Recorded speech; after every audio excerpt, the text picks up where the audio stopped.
All right. It's about the 3 after. Let's go ahead and get started. Hello, everyone. Good morning, good afternoon, possibly even good evening. This is Scott Canary with Spigot. Welcome again, and thanks for taking some time to join us for another Spigot Office Hours. Today, we're going to be discussing Spigot's API, specifically the endpoints that are available for you to use. And we've got about 4 relevant use cases that we've heard our clients have been using or are interested in using. Hopefully that might generate some ideas or some excitement for you so that you might be able to do something yourselves. Of course, this first session will be presentation. This first section, of the session will be presentation mode. Feel free to use the Q&A panel or raise your hand and we can answer your questions in real time. And then at the end, we'll have open Q&A. We're also joined by Andrew Thomas from the support team. So any question is fair game. With that said, let's go ahead and get started. Oh, and this session will be recorded so that those unable to attend will be able to watch it later. All right. So today we'll cover the basics of an API. In this role, I've been hearing a lot of questions around API and a lot of confusion. So I just want to set the stage. Apologize if you're a developer and this is pretty basic for you, but I just want to go and set the stage on what is an API and what are the expectations around building APIs. Also, I wanted to go through the list of available endpoints. I believe there's about 20 or so out there, so we'll go through each one. I'll let you know what kind of data you can get or place into Spigot. And then we'll go through those common use cases and examples, and then open it up for discussion and Q&A. As I mentioned, in real time, feel free to raise your hand or use the Q&A bar. I've got them up here on the side, so I'll try to keep an eye on those and answer questions as they are received. All right, so what is an API?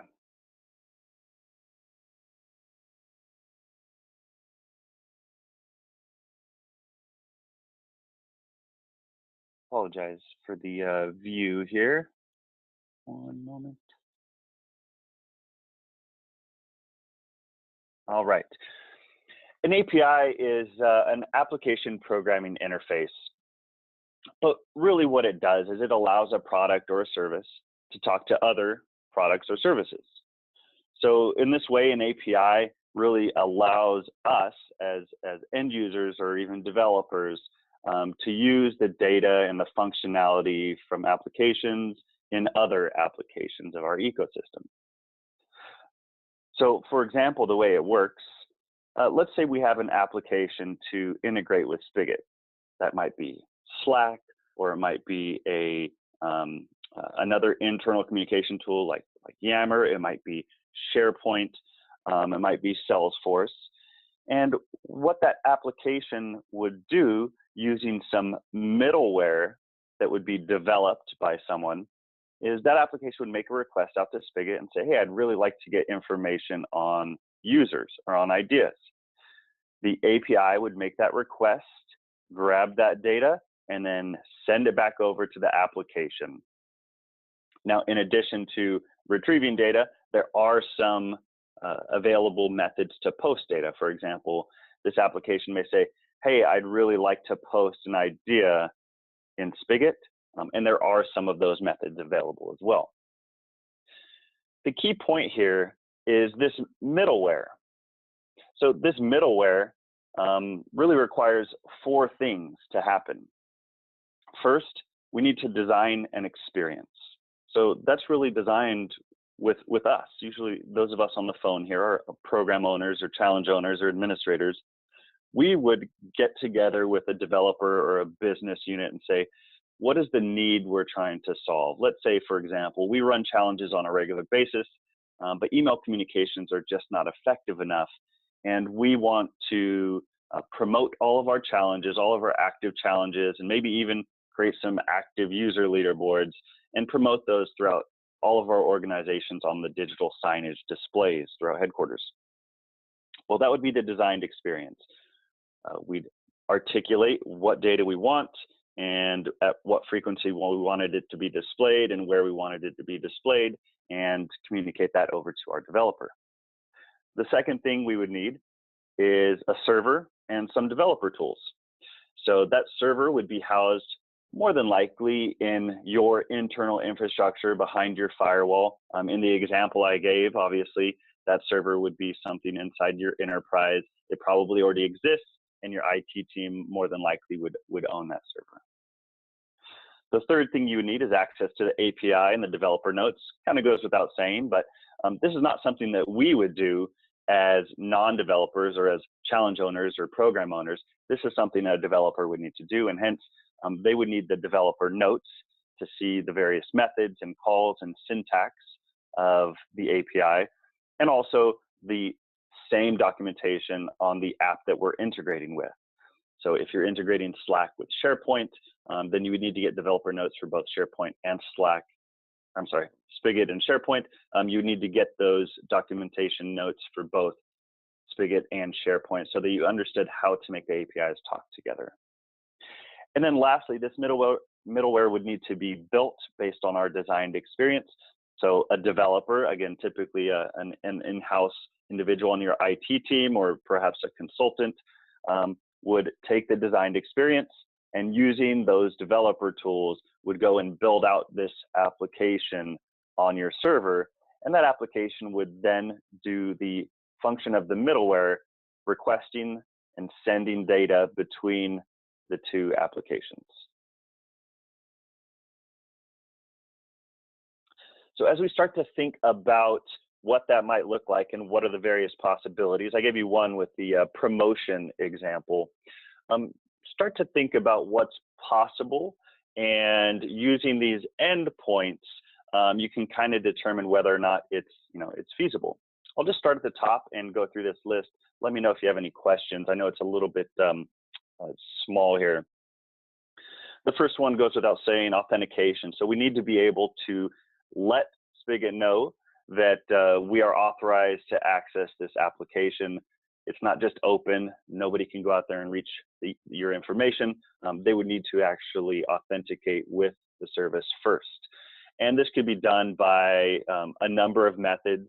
And in addition, it's important to note that we can pull over the user ID from another application session and use that within Spigot. For example, if someone posts an idea in Slack, we could go out there and see the user's information in Slack, pull that in, match it against the user's information in Spigot, and then post the idea on behalf of that user.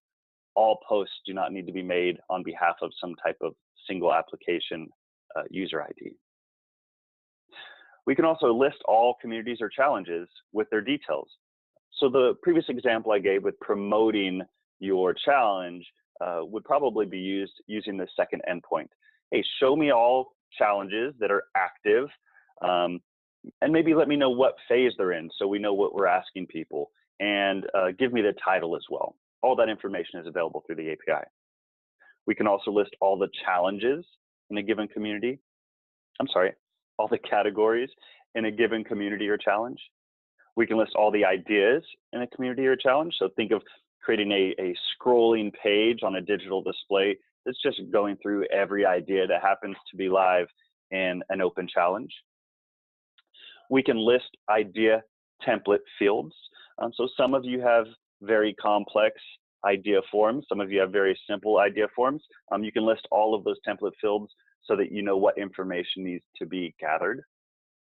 You can list idea details. So once someone's posted an idea and they've completed all these template fields, we can list all of those details available to the user. We can actually post ideas into Spigot. So again, an example here that we've used at Spigot, we built an API using Slack and Spigot, and individuals can enter ideas directly from their Slack interface without actually logging into Spigot. We can list idea stages. That could be useful to understand at any given time where are most of your ideas. Gives you a good understanding of how your challenge is maturing and how ideas are evolving or moving through the idea lifecycle.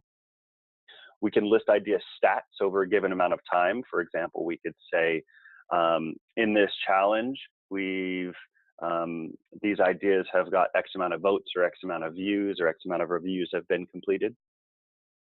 We can list comments and replies. So in conjunction with listing ideas, you could list ideas, comments, and replies. You could retrieve those through the API and push them into, for example, Tableau or whatever your business analytics or business intelligence tools are, so that you could do some deep mining or sentiment analysis. You can post comments and replies. You can list all the user attributes in your community or challenge. I know this is a common question. Hey, which attributes are we passing? I know we set up SSO or a data feed a long time ago. You can use the API to continually update you and let you know what attributes are out there. You can list all of the users on your instance and all of their details, things like their attributes, their location, their country code, for example, their city. You can list, you can update those user details. So rather than completing a user import, you could actually use the API to continually go in and update information based on maybe your ADFS or your PeopleSoft changes, whatever you use to manage your users. It's important to note also with this update user details, you can disable users. So if, for example, you have an ongoing process when an employee is terminated, it kicks off a process that removes them from various IT applications. This could be included in one of those applications, and that could be automated so that one, you gain that license or that seat back, and two, you have a very secure environment. You can list all the roles from users to understand who is responsible for what. You can list user stats as well. So you could create custom leaderboards, again, display those on a digital display or on another application or another page. And we've also grouped stats by country and by stage, again, so that you can look at things, specific activities by country, or how are ideas or metrics looking by stage. For example, are there certain stages where ideas are more active? Are there certain stages that are getting skipped over? That would help you streamline your process.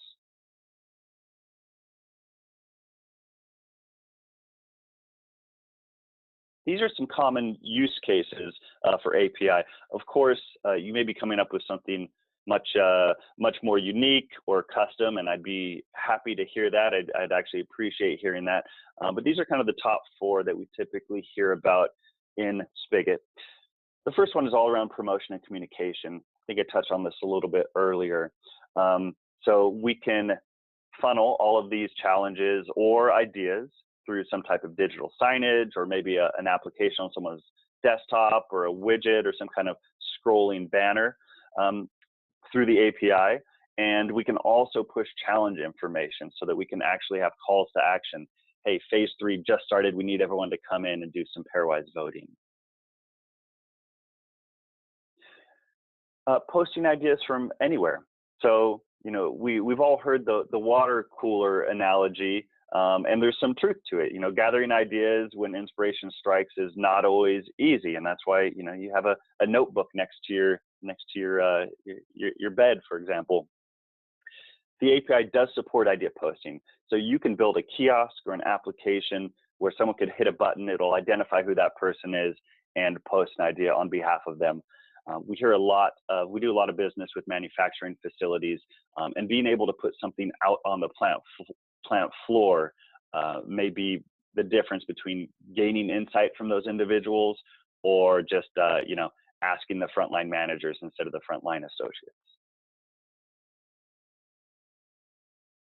Managing users and attributes. Again, I spoke about this one a little bit. Leverage the API to ensure you're disabling accounts on a timely manner, to update member attributes so that you don't log in and realize, hey, I've changed jobs 3 times since the last time this has been updated. It could keep it up to date on a regular basis. And it's all within your control when you're using the API. You're not dependent on Spigot for any of that timing or any of that scripting or any of that development work. And then lastly, and maybe my personal favorite, being able to extract all of that idea, comment, and reply information and piping that into some type of business intelligence application so that one, you could review potentially all of the ideas. I know we hate leaving things on the table, but at the same time, we got to keep our audience motivated. We have to select some ideas. We have to fail fast and fail cheap. But imagine if you could take all of that information and stick it into your existing tools that have already been optimized to look at things for sentiment or to search by functional area or to plug into existing best practice repositories.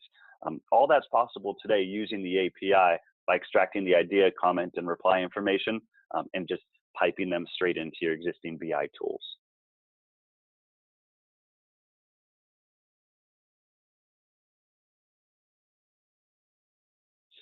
As you move closer towards using the API, there are some available resources. In the Help Center, there's a Getting Started guide, which is a very brief introduction, not too dissimilar from what we went through today, and a listing of some of the calls that are available.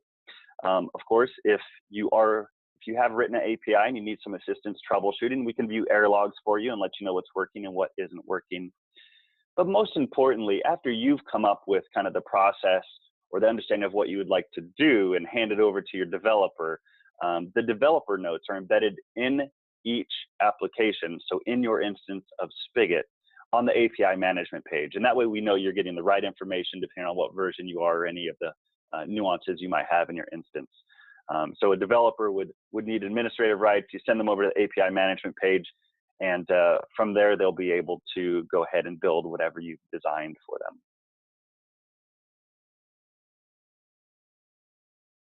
I'm going to pause here. I spoke for about 20 minutes. I know that was a brief and a high-level overview. I think the summary here is an API is something that you can leverage to increase how you promote or how you use the data within Spigot.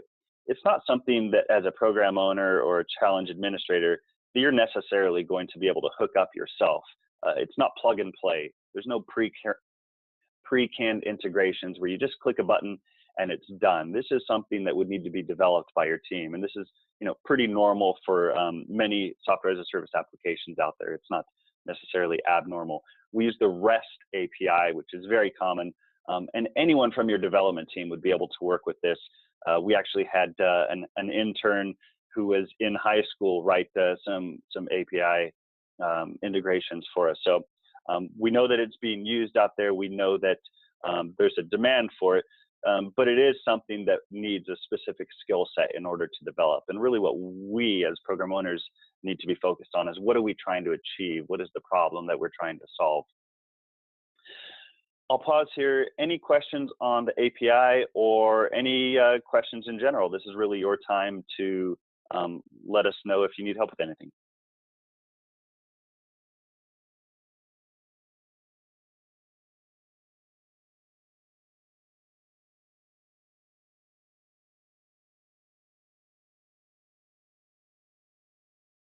All right, well, Andrew and I are going to hold on the phone for a while. So if you do have something that's popping in your mind, please let us know and we'll be here to answer it. Hi, Sabrina. Thanks for the question.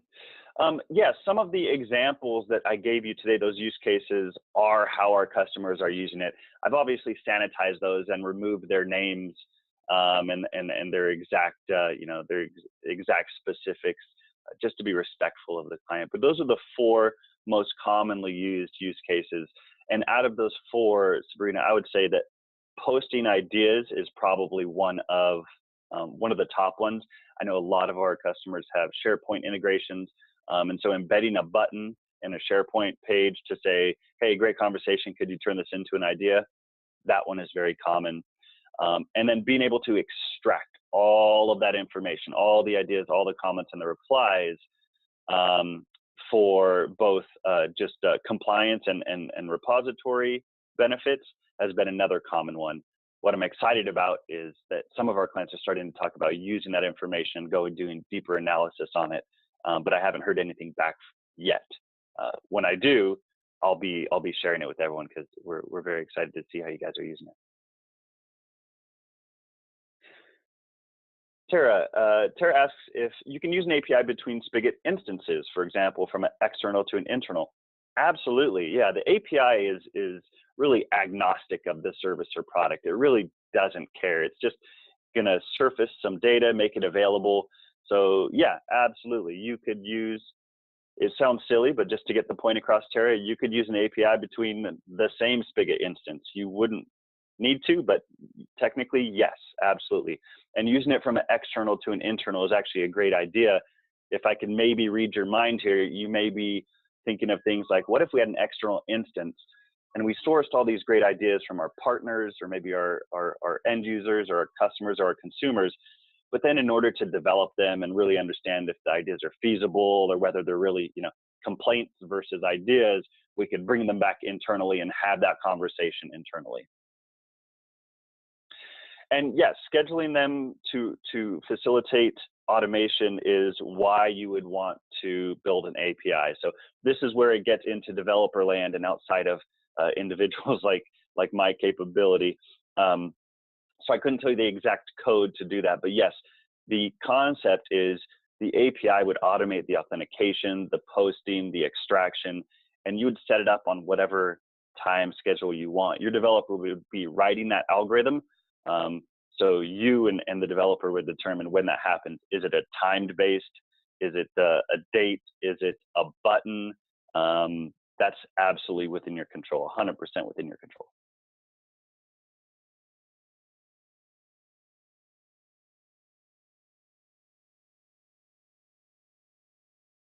Great questions. Thanks so far.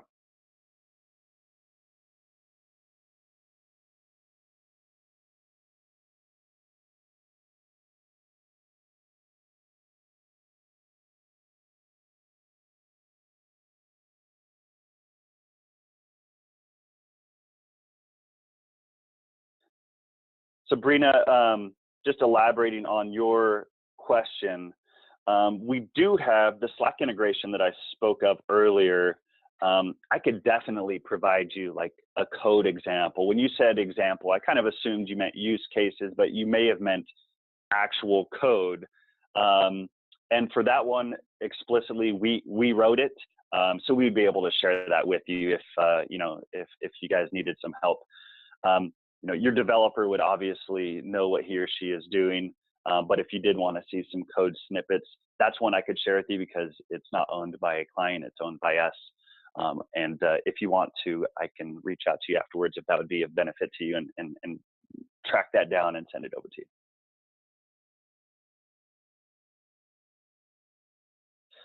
you. Do we have a stock API? I think what you mean by stock, Tara, is like an out-of-box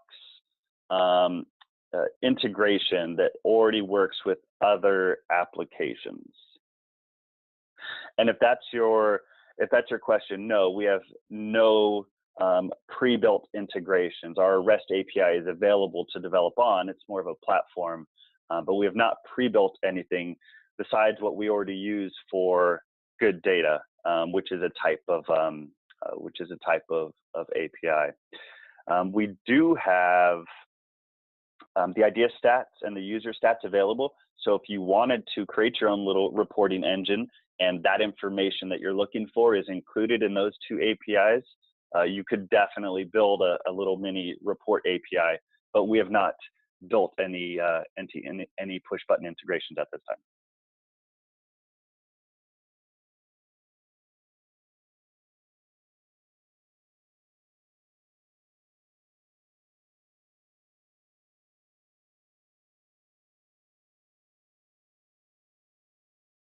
Got a question from Ben. Can we share example code for an API call and its implementation? Yeah, absolutely. So not the button link part, that would be completely custom depending on what language you're using, depending on what application you're using, but I'll show you what the API calls look like.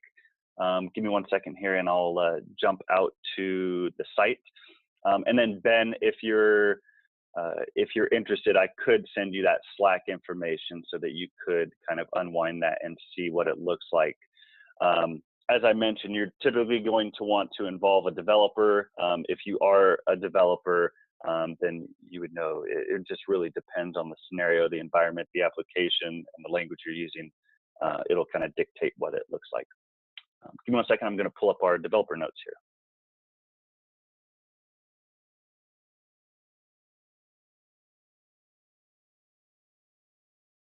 All right, so in a second here, you should see my screen.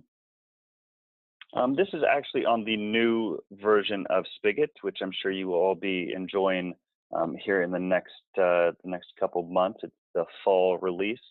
I'll just go ahead and use this one. It has all the latest API calls. There's a few new ones that are available in the new release. For example, you'll be able to download all attachments. We've included timestamps and owner information on the idea details and a couple of other small enhancements. Once you're on your site, you go to Feature Management and then API Management. Tara asked the $1 million question here, do we have a release date? Those of you in the software industry know that there's no such thing as a release date. Unfortunately, product teams just are not willing to give us a hard date, but right now we're looking at probably starting the first wave of upgrades somewhere in October. That's what we're shooting for.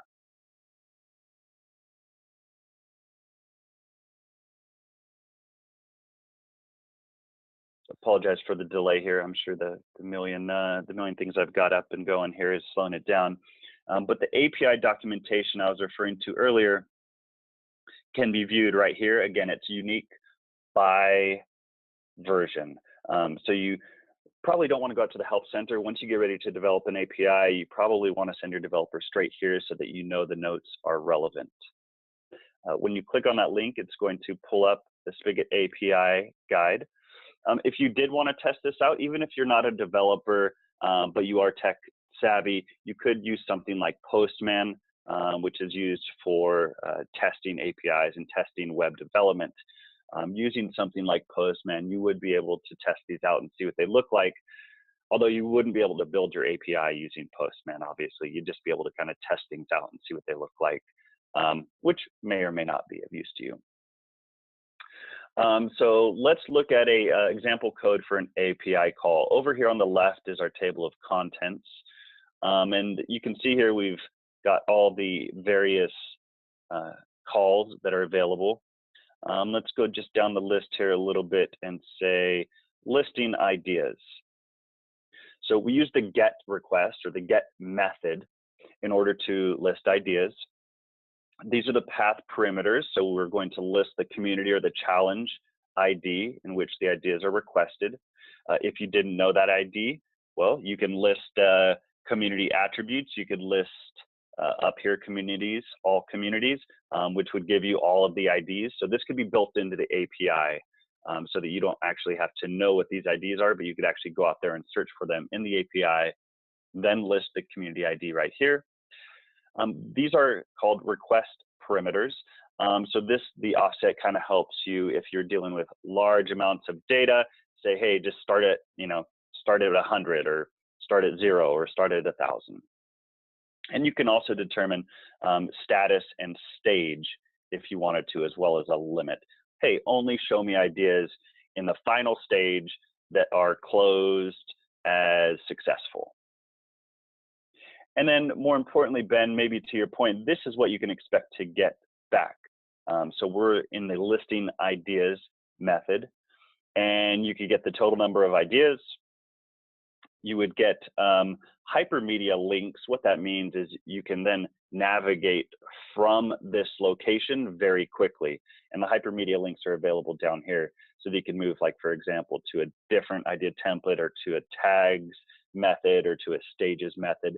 It's a way of developing the API so that it's easier for the developer to move within the data set once they get there. Content ID, title, the display name of the idea owner, their avatar, again, and hypermedia links, which are displayed down here. Here's an example request. So this is what that would look like, Ben.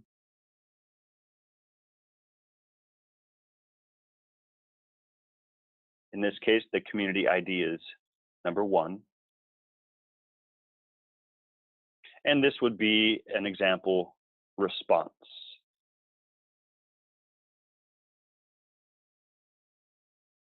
So you can see here, we've got our content. So idea, ID, the title, the owner. Here's an image to the user's avatar. And of course, if you had any custom templates, it would be in here as well. So for example, if you didn't just ask for description, but you also asked for describe the benefits of this idea or how you might implement it, that would be included as well.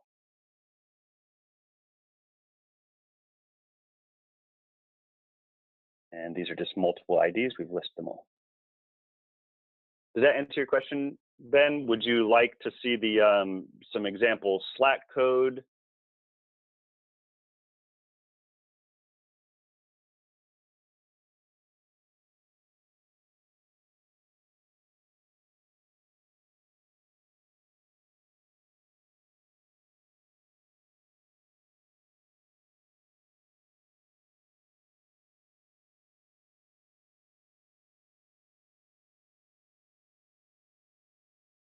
Great, thanks, Ben. Yeah, completely agree. I get pretty excited when I hear clients are going to be using these just very rich data sets to go a little bit further and really figure out where areas of innovation, where are you finding people coming in and contributing, and to what extent can we find like a group of collaborators versus a group of ideators, and are there other attributes that are associated with that we might be able to harness, and next time we go ask a unique challenge question, we kind of know where to go. Definitely keep me in mind if you start to play with this. I'm sincerely curious to see how our clients use it.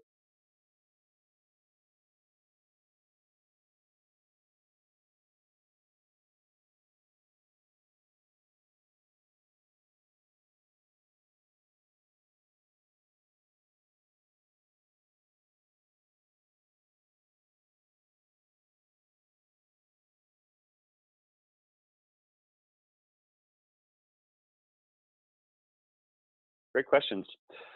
Feel free to continue to raise your hand or ask questions in Q&A. As I mentioned, I'm going to sit around until the top of the hour.